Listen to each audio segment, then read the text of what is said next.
بسم اللہ الرحمن الرحیم وعد اللہ۔ ترجمہ: اللہ کا وعدہ ہے، اللہ اپنے وعدے کو سچا کر دیتا ہے۔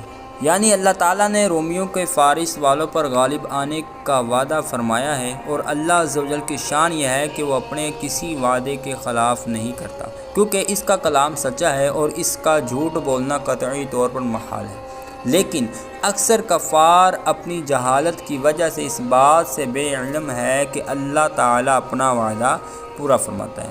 یعلمون، جانتے ہیں۔ اس آیت میں کفار کے علم کی حد بیان کی گئی کہ وہ لوگ بس اپنے معاشی معاملات کے بارے میں جانتے ہیں کہ کیسے کام کیے جائیں، کس طرح تجارت کی جائے اور کس وقت باغات اور کاشتکاری کی جائے اور کب کٹائی کی جائے، جبکہ وہ اپنی آخرت سے بالکل غافل ہیں، نہ اس میں کوئی غور و فکر کرتے ہیں